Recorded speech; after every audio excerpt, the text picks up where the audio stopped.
करके उठता रहता है, एक क्षण भी बंद नहीं होता। और जब ये हृदय साफ हो जाए तो 24 घंटे सुनिए, आप यहीं बैठ करके आप इसी जगह सुनते रहिए, और जब चाहे तब देखिए, जब चाहे सुनिए आप, जब चाहे उसको पास में जाइए।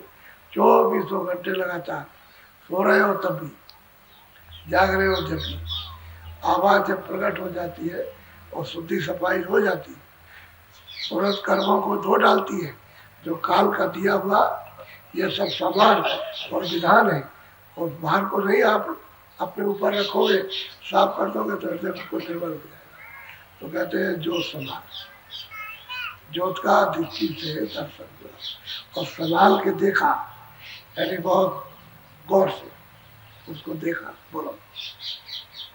दोने घंटा और शंख बजाई, बंकनाल में अब वो कहते हैं घंटा और शंख ये जो धुन हो रही थी इन सब धुनों के साथ उसको छांट लिया और उसको पकड़ के चढ़ी।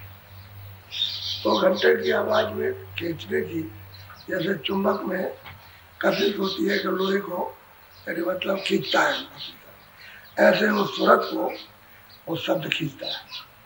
जब सफाई हो जाए तो खींच के अपने मिलाता है, ऊपर ले लेता है, उसको खींच लेता है।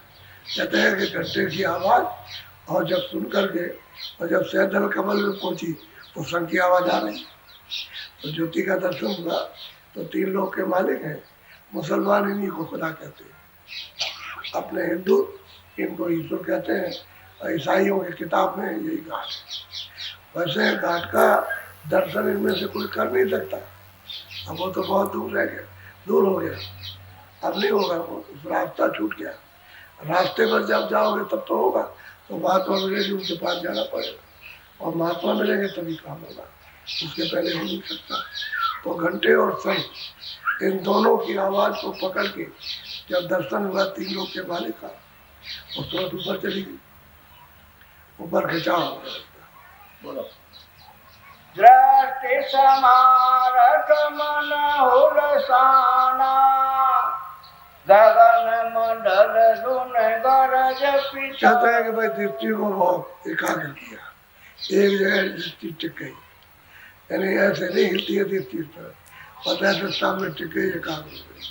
क्या दृष्टि को संभाला, एक जगह दृष्टि को टिका दिया और ऊपर की तरफ में चढ़ी।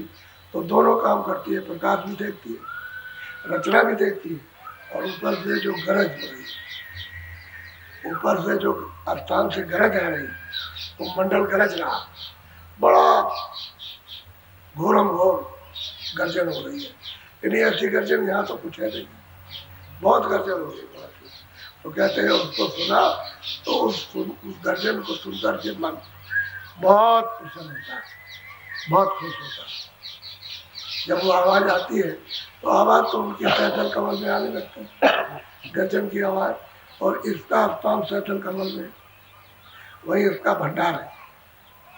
और भंडार के ले होने के पहले ये गर्जन को सुनता है, और जब उसमें पहुंच गया भंडार में बहुत खुश होता है उस आवाज को सुनकर के आती प्रसाद। और जब सूरत ऊपर से लौटेगी तो उसी भंडार से फिर इसमें मिल जाएगा कि वो इसी में से अभी नहीं रुकेगा, जाएगा आएगा। जैसे सूरत ऊपर जाएगी नीचे आएगी, ऐसे ही मन इसी तरह से अपने भंडार से बुद्धि, इसी तरह से चित्त, इसी तरह से अहंकार, सब उसमें जाएगी और अपने में आ जाएगी लौट कर। जब सूरत लौटेगी तो फौरन उसके साथ में लग जाएगी। तो कहते हैं मन बहुत प्रसन्न हुआ, उस आवाज को सुनकर गदगद हो गया। कैसी आवाज हमको सुनने को पाएगी, क्योंकि सारा मंडल गरजता है, ब्रह्मांड ही पूरा गरज रहा। बोलो। देखी रूप सूरज प्रकाशा, मिटाया अंधेरा जल। कहते भाई उनका हमने रूप देखा, तो रूप कैसा है कि सूरज रूप है, यानी सूरज का रूप कैसे होता है, लाल। जब सुबह सुबह देखो आप तो आप देखोगे कि लाल, तो ये तो कुछ लाल नहीं, इतनी लाली तो सूरज की बदल जाएगी, लेकिन वो लाल ही रहता। कहते हैं कि मैंने जब देखा उस प्रकाश को, लाल सूर्य के प्रकाश को और लाल सूरज को, तो अंधेरा खत्म हो गया। अब ये अंधेरा इधर 3 लोग का नहीं है, ये सूरज 3 लोग से ऊपर हो गई, क्योंकि 3 लोग का सूचन लोग और स्वर्ग वैकुंठ और मृत लोग, ये 3 लोगों में आता है। तो सैदल कमल कहते यहाँ के 3 लोगों के मालिक सैदल कमल में निरंजन भगवान और ऊपर विक्रम बैठे हुए। तो कहते हैं कि मैंने उसको देखा अपनी आँख से, उस रूप को। तो कहते हैं लाल लाल। तो कहते हैं अंधेरा चला गया, अब अंधेरा नहीं, और पूरा मंडल करेगा, पूरा का पूरा इतनी मधुर, इतनी मीठी, इतनी आनंद है, ऐसे चुभने वाली, चिपकने वाली आवाज, इतना प्रफुल्लित करने वाली उसकी आवाज है, इतना जोर से करता है। और उसी में से मृदंग बज रहा, मृदंग हर वक्त बजता है। ऐसा मृदंग भावना के यहाँ तो ऐसा मृदंग कोई बजाना जानता नहीं, मृदंग है नहीं, न ऐसे बादल गरजते। अब वो सूरत देख रही है कि मैंने गुरु का अगर रूप मैंने देखा। तो यही चरण कमलों में ये देख लेती है कि शीशा जो दर्पण है उसमें, उसी को आत्म दर्शन कहते हैं। लोगों ने पहले, योगियों ने आत्म दर्शन कहा और संत उसको चरण कमल कहते हैं। तो दर्पण है, उसमें देखते हैं ऐसे, तो नीचे का सब दिखाई देता है नीचे उस शीशे में, और अपना वास्तविक चेहरा सूरत का है वो उसी दर्पण में दिखाई देता है। तब पता चलता है कि गुरु का किस प्रकार का आगम है। तो कहते हैं अरे भाई मैंने दरवाजे पे देखा, आँख खुली, प्रकाश हुआ, उजाला, दृष्टि खुली, तो मैंने उसको देखा।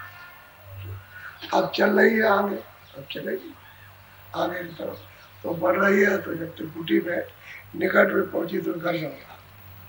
कहते हैं जब हमने दर्शन किया उनका तो नाम सुनिए, और नाम उनका ओम है, आवाज उनकी बादलों की तरह, और मिलता रहने का स्थान त्रिकुटी, यह है ओम का पद, इसी को ब्रह्म कहते हैं।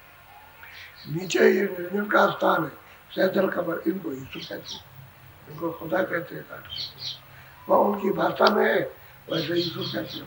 नाम इनका निरंजन है, ज्योतिष स्वरूप है। आपके सब पुस्तकों में आया हुआ, जो नीचे की पुस्तकें हैं जिसमें है उसमें जिक्र दिया है, लेकिन उस ज्योति का जिक्र नहीं दिया। जो नीचे 4 ज्योति और है उसका जिक्र दिया हुआ, उनका जिक्र नहीं आया वेदों में। उन्होंने कहा हमने नहीं देखा, जिन्होंने वेद लिखे उन्होंने कहा हमने उसको नहीं देखा, जो हमारा पिता है हमने देखा।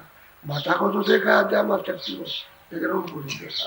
नीचे 4 ज्योति और है उनका दर्शन किया, उसका तो इशारा किया, लेकिन जो सैदल कमल में उसका इशारा नहीं किया। और सूरत जो संतों के जरिए से, वसीले से, उनके मतलब यह कि दया से, उनकी अनुमति से मार्ग से जाती है, तो इनका दर्शन करती है, साफ साफ देखती है।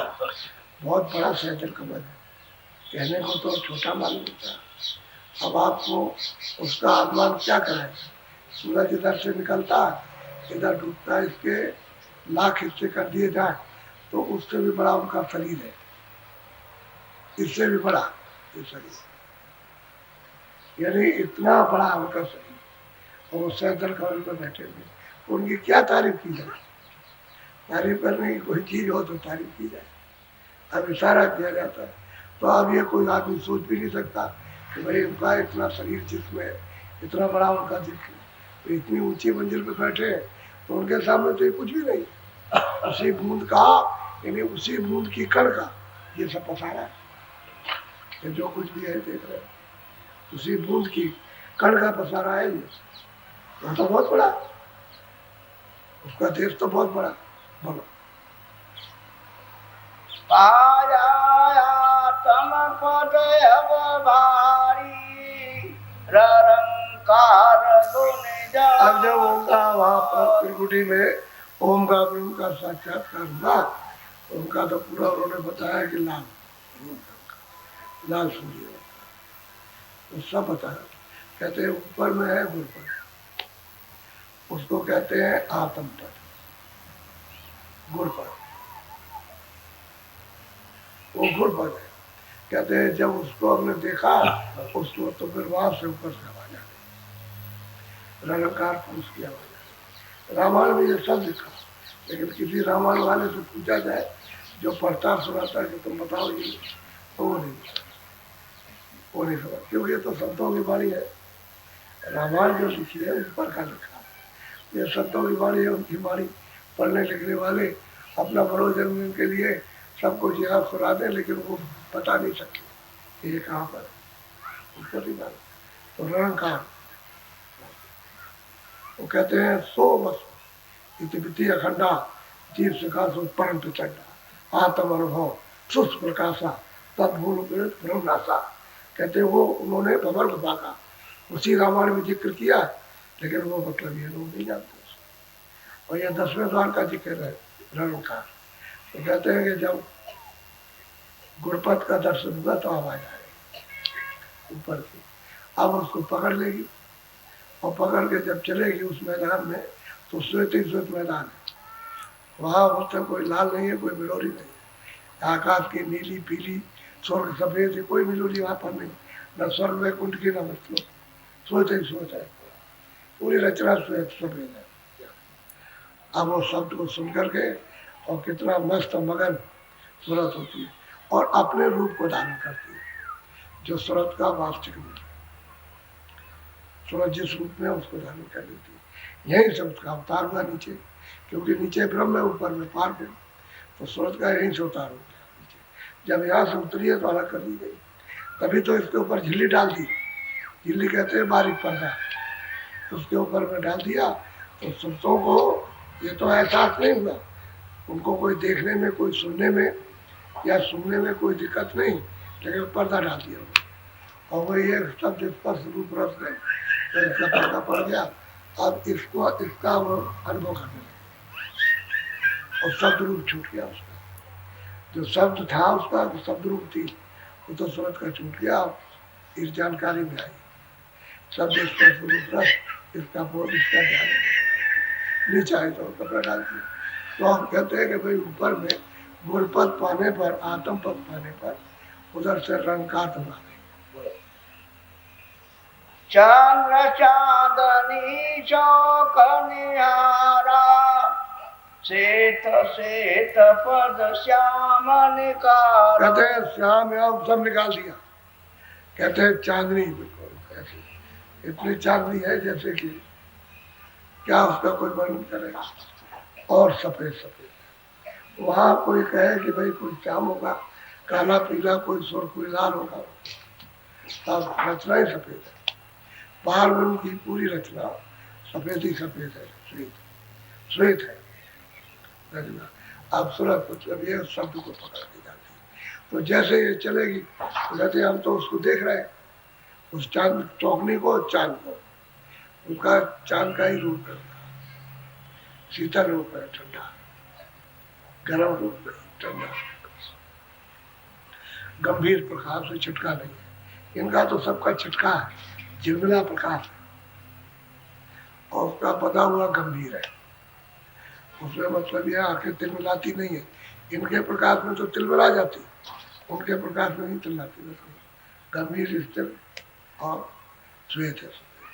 कहते हमने उसको निहारा, निहारने कहते हैं देखा उसको। तो जब चलेगी आगे की तरफ में तो वही मतलब ना कहीं पर तो मानसरोवर, मानसरोवर बहुत झील कहो, तालाब कहो, बहुत बड़ा, उसमें सुनते सब नहाती है जाने वाले। वहाँ जो रहती है वो भी स्नान करती है। अब ये जाएगी नहाएगी तब उनका रूप पकड़ेगी। जो और सुनते रहती है हंस रूप में, तो फिर वो हंस रूप हो जाएगी नहाने के बाद। जब तक उस तालाब में नहाएगी नहीं तब तक उनका रूप नहीं निकलेगा सफेद श्वेत। जैसा वहाँ की सुरतों का रूप वैसे ही इस सूरत का जो यहाँ बैठी है उसका भी निकल जाएगा उसी तरह का सफेद रूप हो जाए। तब इसमें कितना प्रकाश होता है, ब्रह्म से ज्यादा सूरत का प्रकाश और ईश्वर से ज्यादा सूरत का प्रकाश, इतना प्रकाश उसमें होता है। इसलिए तो इनकी शक्ति बढ़ जाती है, विशाल हो जाती है सूरतों की। तभी तो साधकों ने बयान किया कि इस शक्ति के सामने कोई टिक नहीं सकता। तभी तो महापुरुषों को इतना वर्णन किया है कि इनको कोई पहचान नहीं सकता, कोई जान नहीं सकता कि क्या। जो जानेगा वही पहचानेगा, वही समझेगा और बाकी लोग इसको नहीं समझ सकते। इतना प्रकाश है। अब यही सोचते हैं उठ करके वहाँ पहुँच जाए तो इसमें भी वही प्रकाश हो जाता है। अब वहाँ से उतर के आइए तो हम उतरते चले आए, प्रकाश कम होता है, स्रोतों का प्रकाश कम हो गया क्योंकि धार छूट गई, शब्द के जब धार छूट गए तो प्रकाश कम हो गया। नीचे आ गए तो वह धार से अलग हो गई तो इनका प्रकाश छोटा सा थोड़ा सा रह गया, वो भी परतों में मिल गया तो चीड़ हो गया। अब ये निवल हो गई। अब अगर ये धुलाई हो जाए तो इनको ताकत मिल जाएगी, साफ हो जाएगी तो शब्द को जल्दी से ये पकड़ेंगे तो शब्द के धार के साथ फौरन ताकत आएगी, शक्ति आएगी और रोक नहीं सकती। तभी हम मन पर छा जाते, फिर मन बुद्धि चित्त कुछ कर नहीं पाते। जब इसका अधिकार हो जाएगा तो मन बुद्धि चित्त इसके बल पे रहेंगे, और जब ये कमजोर है तो मन और बुद्धि और चित्त को घसीटे फिरते। तो वहां जब गई तो स्नान किया, दर्शन तो दूर से हुआ, चांदनी चौक का दर्शन तो पहले हुआ, और जैसे ही प्रवेश हुई तो नाके पर बस फौरन मानसरोवर तब फिर बोलो। एकट कसुरति लगी वाई बारे, हंस झूठ बहु लगे पिया। कहते हैं एक टक होकर के दृष्टि देखते हो दरवाजे पर, और जूझ के जूझ, झुंड के झुंड, बेशुमार तुम वहां अगर लाखों वर्षों तक, करोड़ों वर्षों तक उनको गिनते रहो तो नहीं गिन सकते। इतने जूझ, इतने झुंड है, जूझ कहते हैं झुंड के झुंड। तो एक टक होकर के उनके उस रूप को निहारती है, देखती है कि उनमें कला छटा, उनमें कौशलता किस तरह की रचना करने की समझ, तो अचंभित रहती है। क्योंकि वो तो बहुत दिनों के बाद जा रही, उधर से आई है जब से, तब से तो उधर गई नहीं। तो गुरु ने ऐसी कृपा और दया की कि घाट पर बैठा करके और धीरे धीरे उसको निकाल के ले गए। सब जगह से लिए जा रहे हैं, अब उसको काल का क्या डर है। जब अपना रूप धारण कर लिया तो काल की हद से पर निकल गए। अब ये भव सागर का पुल पार हो, अब इस पे नहीं आ सकती, जन्म मरण में इसमें नहीं आएगी। बोलो। सतगुरु पूरे लीलाधारी, आरत कर मन दिवसा कहते हैं भाई वो सतगुरु है महापुरुष, तो वो कहते हैं कि पूरे रूप उनका दर्शता दिखाई। तो वो पिया पद है, ये गुरपद है तो गुटी में वहाँ पिया पद, 10वें द्वार में, और सदगुरु पद है सच्चा जो वास्तविक उनका विस्तार का जो रूप है वो तो सतलोक में देखने को मिलता है। लेकिन यह है कि उनका जो रूप है छोटा सा, जिसके द्वारा देख करके आगे चलेगी, वो पिया पत्नी और अपने आरती देखती है। अब बल लेकर अब इस स्थान पर रचना में तुरंत आगे चले पीछे, तो गुरु महाराज अगर न चले आने जाने वाले तो ये जा नहीं सकते, यही रुकी रहेगी, आगे नहीं जाए। इतना मतलब ये महा आनंद स्थान है, उसी में फंस जाएंगे, नहीं जा सकते। वो जब मिल जाते हैं कि उसका उनसे प्रेम किया यार, तो जब प्रेमी मिल जाएगा तो आगे चले जाएंगे। हमारे साथी तो ये है जो हमको यहाँ तक ले आए, चलो आगे चले। अच्छा, उनका रूप और तेज है, उनका प्रकाश और रूप और मतलब ये और भी तेज, तो फिर सूरत उसी को देखने लगती है। ये रूप उसके सामने वहाँ का फीका हो जाता तो आगे चल देती, तब छोड़ती है। जब तक रूप का दर्शन गुरु का नहीं करेगी तो आगे उसको छोड़ नहीं सकती।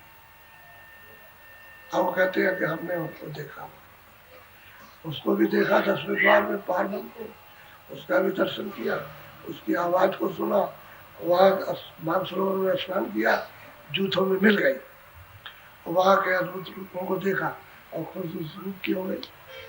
ऐसी चढ़ाई होती है, तो धीरे धीरे धीरे धीरे धीरे धीरे उसको चढ़ती। अब इसमें लोग बैठे हैं और भी सत्संगी है, तो सबकी साधना ये थोड़ी हो जाती है।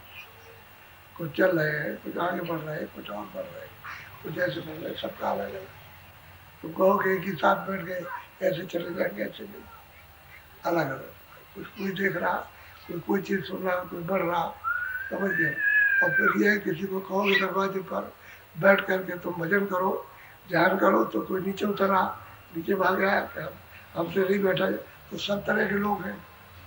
लेकिन धीरे धीरे लगे रहोगे, लगे रहोगे, लगे रहोगे, और बात वचन पकड़ते रहोगे और उसका ध्यान और उस अमल जब करते रहोगे तो दरवाजे पर बैठ जाना, तो दरवाजे पर काम होने लगता है।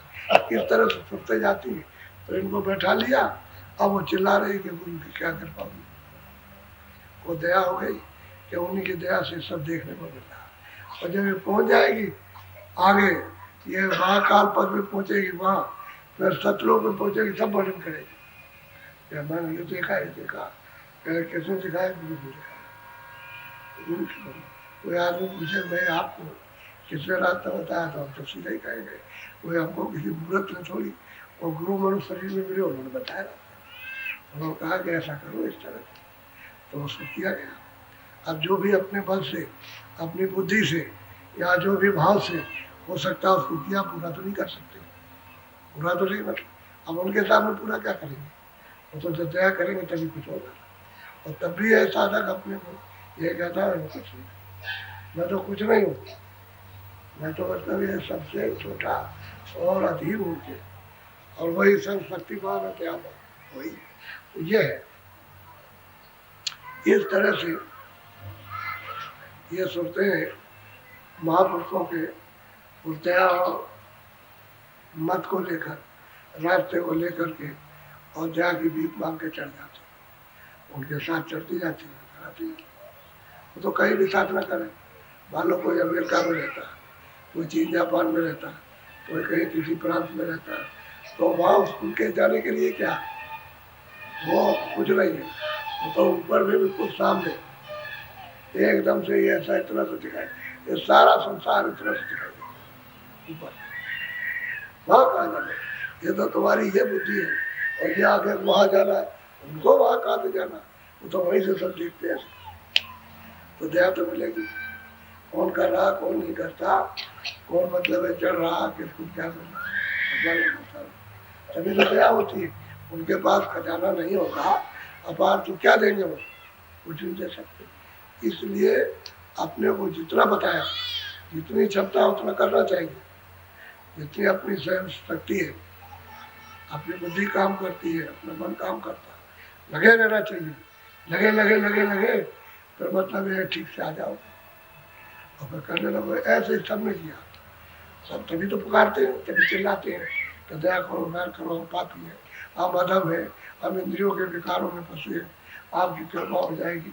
तो दोनों तरफ चिल्लाते हैं कि जो फंसे रहे वो जब निकले तो भी चिल्लाए, ये भी चिल्लाया, ये भी कहा कि मैं इस तरह से फंस रहा, मुझको गुरु ने निकाला, तो गुरु ने पहुंचाया। तो भाई घाट है, घट का अंदर घाट है, दोनों आंखों के ऊपर में सुरत्मा बैठी, इसी घाट से चलना है, यहीं से डोरी को पकड़ना, वो शब्द की डोरी है, यहीं बैठना सीख जाओ तो मतलब यहीं से आँख खुलेगी, यहीं से कान, यहीं से नाक खुलेगी, तो वो तो ऊपर सुनने को मिलेगा। वहाँ तो सुगंधी है, भरपूर सुगंधी है उधर, यहाँ तो सुगंधी कुछ भी नहीं है। तो नाक रहेगी तभी तो सूखेगी, आँख रहेगी तो देखेगी, कान रहेगा तो सुनेगी, ये तीनों चीजें उसी में है, बाकी और कुछ नहीं, बाकी खोल है, बाकी जितना भी है सब खोल है, और खोल समझ के अंतर जाएगा तो वहाँ स्वच्छ साफ हो जाती है, तो शब्द हो जाती है, तब उसकी महिमा तब जानने को मिलती है।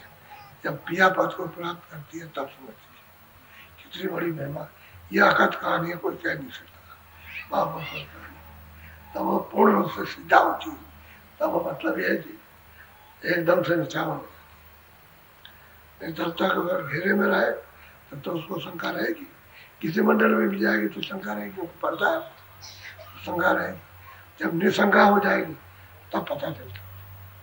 ऐसी कमाई करते चलो, सत्संग सुनते चलो, लगते चलो, दरवाजे बैठते चलो, करते चलो, अपना इश्क, जो इश्क है उसको बढ़ाते चलो, जितना इश्क बढ़ जाएगा तो इश्क करोगे तो मतलब ये है कि उसी के पास पहुंचोगे जिसके लिए आपने ये उठाया, ये लगन उठाई है आपने, बेड़ा उठी है, तो उससे इसका लो।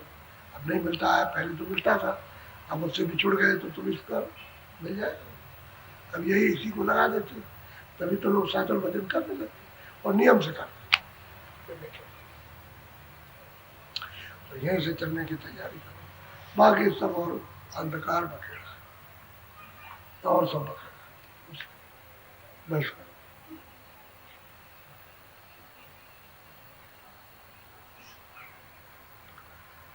आज थोड़ा सा पहले बैठ गए, आधा घंटा पहले, इसलिए कि बहुत से लोग जयपुर से आए तो जाने वाले हैं।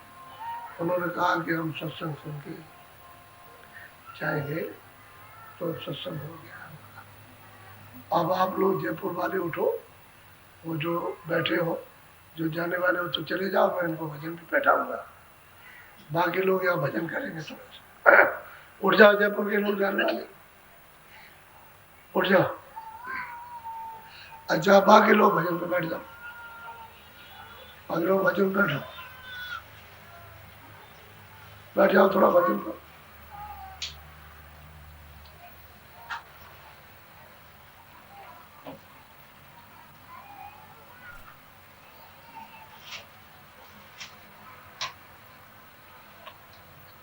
धीरे से निकल जाओ, जो जाने वाले निकल जाओ।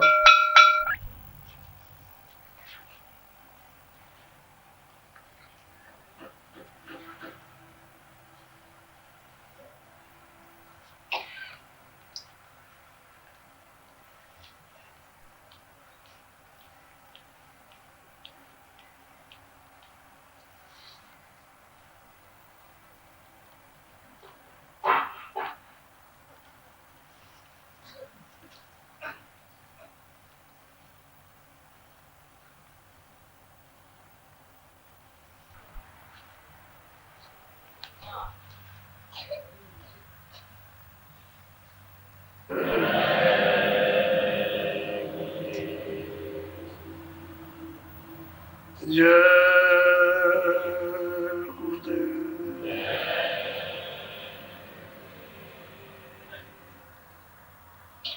जय गुरुदेव नाम किसका? जय गुरुदेव नाम किसका?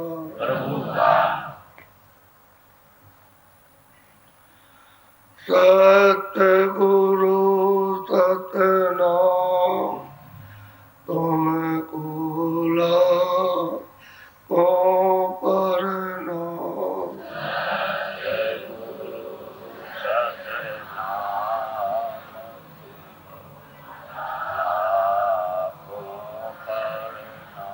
सतगुरु सतनाम तुमको लाखों प्रणाम।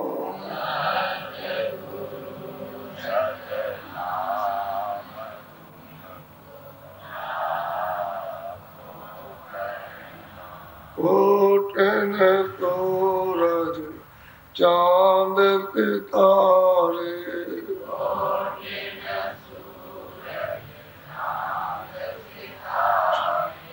कोटन सूरज चांद सितारे,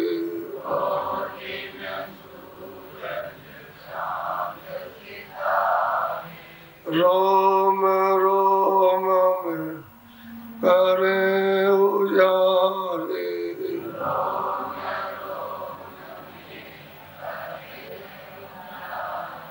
रोम रोम में करे उजारे।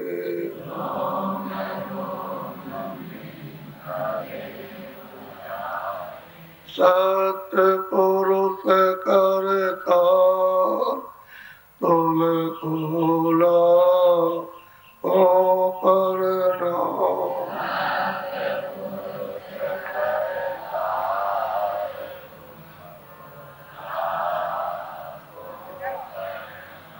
अरबों सूरज चांद सितारे,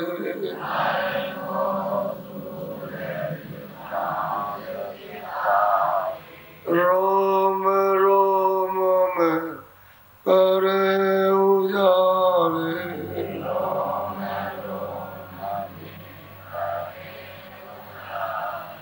रोम रोम में करे उजारे।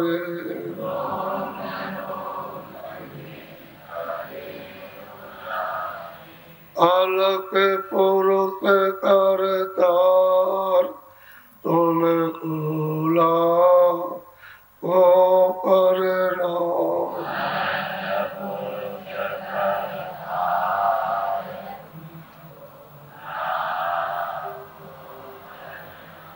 हर सूरज चांद सितारे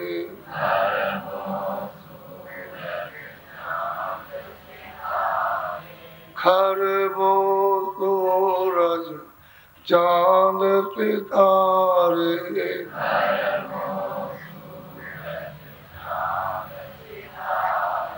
रोम रोम में करे उजारे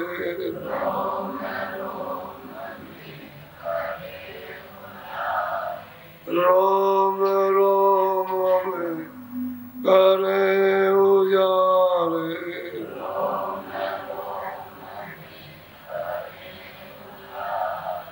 अगम पुरुष करता तुम कोला तो करना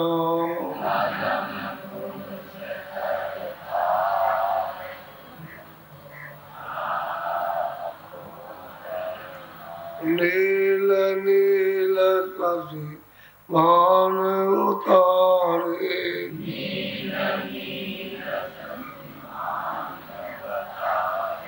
नील नील शशि मान उतारे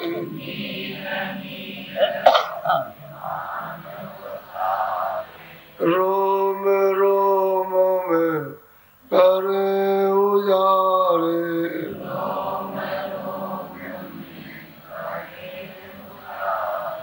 रोम रोम में करे उजारे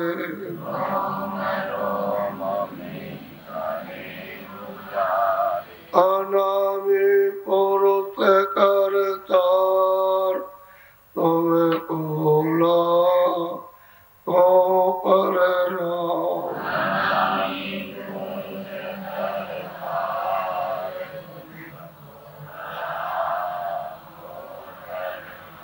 अनामी पुरुष करतार तुम कोला को करना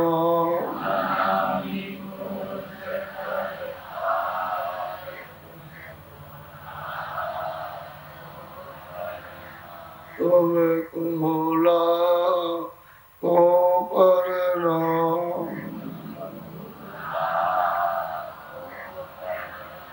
सत्य गुरु सतनाम तुम कोला को करना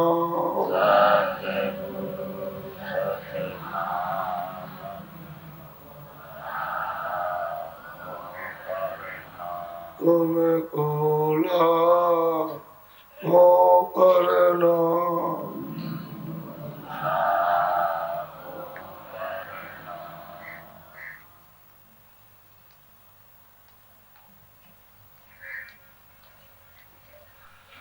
मालिक का देश ऐसा प्रकाशमान और ऐसा आनंदित उस देश को सब सुरतों ने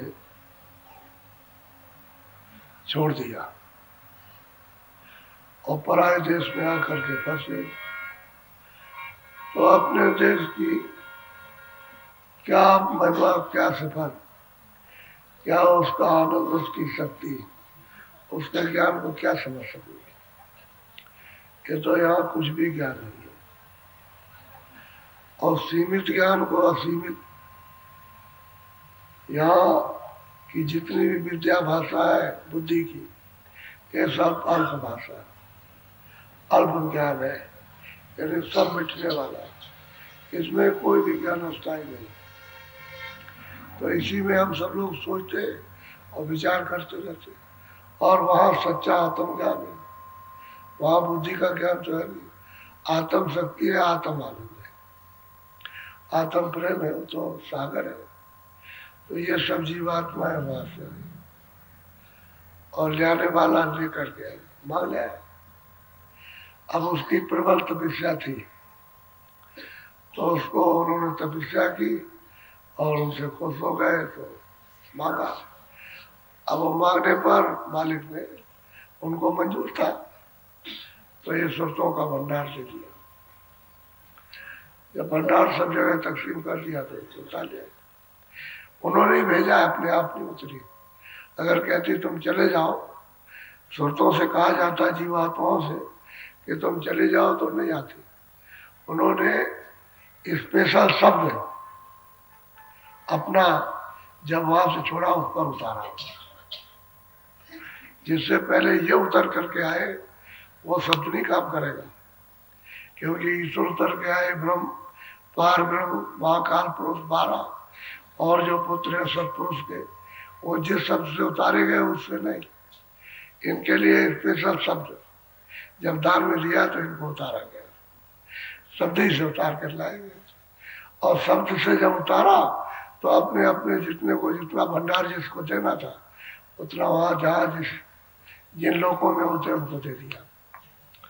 अब यहाँ की सुरतों को निरंजन भगवान को दिया तो यहाँ इनको दे दिया कि चलो अब तुम अपनी रचना, मसाला तुमको दे दिया गया, अब रचना कर लो। तो इन्होंने फिर रचना की, तब उन्होंने रचना की है, ऐसे नहीं। तो रचना में भी ऐसा था कि इन्होंने कारण शरीर, फिर सूक्ष्म शरीर, फिर लिंग शरीर, इस तरह से बहुत समय तक उन्हें रखा। जब वहां रमा हो गई वहां तब फिर नीचे उतारा, क्योंकि एक आग नीचे उतार के ले आते तो इतना प्रकाश सब फुट से फूट जाता, कोई घड़ा बनता ही नहीं इसी तरह का। इनमें रोशनी बहुत थी तो मतलब एक रोशनी उस पर्दे में जब इनकी हजम हो जाए उस पर्दे में, वो रोशनी जो बहुत तेज है, या कोई भी शरीर का घड़ा बनाते तो फट से फूट जाता, इतना तेज था उनमें। तो उतार उतार करके मंडलों में इनकी शक्ति को पर्दों में लोप कर दिया। जब शक्ति घटित हो गई तब इनको उतार के यहाँ ले आए। तब मृत लोक में तब भी इनमें इतनी शक्ति थी कि जैसे मनुष्य शरीर पाया और जैसे बच्चा, जब ये सब आए थे तो सतयुग में जैसे ही 9 महीने का बच्चा, सब जोगी विज्ञानी, सब परम पद के चमत्कार, सबको दर्शन, आना और जाना, क्योंकि उस समय पर तो कोई कानून कायदा, कोई विधान, कोई पाप तो था नहीं। इतने पर वो उलट जाते थे, वापस चले गए और अपनी शक्ति को उन्होंने हासिल कर लिया। जो शरीरों में उसने फैलाया था उसको सबको समेट के पहुंचा दिया, वापस हो गए। तो ऐसी बहुत सी मनुष्यों की खेपे जो जीवात्माओं को मिली वो वापस लौट गई अपने देश में, सत्य देश में। बाकी जब नियम बनाया तब उन्होंने बिल्कुल ही चीन कर दिया। जब पाप उनका विधान कर्मों का इनका सब बना दिया, इसमें लगाया, तो जब मैल जमा होने लगा तो क्षीण हो गई, तब शक्ति क्षीण हो गई। जब शक्ति क्षीण हो गई तभी इनके साथ में जो दूत लगा दिए, मन बुद्धि चित्त, ये सब काम क्रोध लोभ अहंकार, ये सब मोह ममता, तो सब इन पर हावी हो गए तुरंत पर। बस यह है कि वो शक्ति क्षीण हुई और शब्द की धारा से अलग कर दी गई, टूट गई। जब मैल जमा हो गया तो शब्द धारा छूट गई, डोरी छूट गई। असली बात ये हुई। अब यह है कि शब्द ही डोरी मिलेगी, कोई भी आएगा वापस ले जाएगा, तो बिना शब्द डोरी के नहीं जा सकते। एक ही बात है, सीधी साधी, शब्दी से उतर के आए और शब्दी से वापस आए। अब महापुरुष जितने भी आए उनकी किताबों से पता चलता है, उनके वचन वाणियों से, कि सब शब्द को सड़क से चढ़ा कर ले गए। किसी ने वैसे नहीं कहा कि वैसे चले गए, शब्दी को पकड़ाया, नाम को ही पकड़ाया। तुलसीदास जी आए तब, रहदास जी आए जब, कबीरदास जी आए, उसके बाद बहुत आए, तमाम सब शब्दी से चढ़ा गए ये बात को, इसी मनुष्य शरीर से। तब इसको ये शक्ति प्राप्त हुई, तभी अपने घर में जा सकती। और शक्ति न हो तो वहां क्या जा सके, वहां तो ये खड़ी नहीं हो सकती क्योंकि सब चीजों हो गए, वो शक्ति बर्दाश्त नहीं करती, न प्रकाश, न वहाँ का शब्द, न वहाँ का। अब धीरे धीरे धीरे धीरे चढ़ाई में वैसे ही जिस तरह से छीड़ किया था वैसे सिमटती जाएगी, और सिमट करके वह शक्ति बढ़ती जाएगी। तो असल में सत्पुरुष ने सुरतों को अपनी धार से फिर उतारा, क्योंकि कितने युग बीत गए,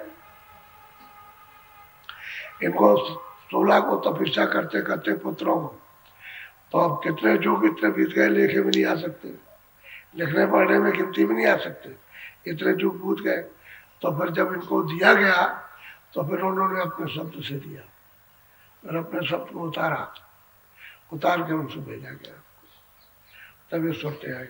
और वो नाम अभी तक है, अभी तक वो डोरी है, वो गई नहीं है, क्योंकि जब उतर के आई है सुनते तो डोरी उसने डाल रखी है कि जो भी पकड़ के चाहे तो चढ़ के आ सकता। उनकी डोरी से नहीं आ, इसलिए 2 धाराएं, एक नीचे फेंकने वाली और एक ऊपर खींचने वाली, 2 धाराएं, नेगेटिव पॉजिटिव, एक सप्त धारा, एक असप्त धारा, एक को फेंकती है, एक नीचे को फेंक देगी और एक ऊपर को खींच देगी, 2 धारा। तो जो सत्पुरुष की धारा जिससे सोचते उतारी वो खिंचाव होगा उससे, उसी को तो पकड़ने की जरूरत है, उसी को पकड़ने की जरूरत है। जब आप घंटे संग की आवाज को पकड़ोगे तो उसी के बीच में होकर के आ रही है, क्योंकि आप उसी के बीच में होकर के आए तो धारा आ रही, मतलब बराबर, तो मिल जाएंगे आप, तभी चढ़ाएंगे। और इनकी अगर धारा से चढ़ोगे तो चढ़ाई नहीं हो सकती, ये खींच ले जाएंगे दूसरी जगह पर, तो सुनते ऊपर नहीं। बहुत भेद की चीज है ये कोई ऐसे नहीं है। महात्मा तो चढ़ाई वालों को भेद बताते, जो चढ़ते जाते हैं उनको भेद ये सब सुनाते जाते, बताते, दिखाते जाते हैं, और सब समझ में आता है ये। तो इसलिए शब्द मुख है। अच्छा, शास्त्रों में जो वेद हैं, 4 वेद और 6 पुराण, 18 और भी जो बने हुए हैं, उसका उल्था किया होगा, उसमें शब्द की महिमा नहीं है। ये तो शब्द की महिमा का जिक्र संतों ने आकर के किया, और किसी किताब में, इसलिए आपको यकीन नहीं होता उसका। अच्छा, उसका शब्द का विस्तार नहीं समझोगे कि ये शब्द से क्या क्या बना है और किस तरह से, मतलब तब तो आपको पता नहीं चलेगा। तो वहाँ शब्द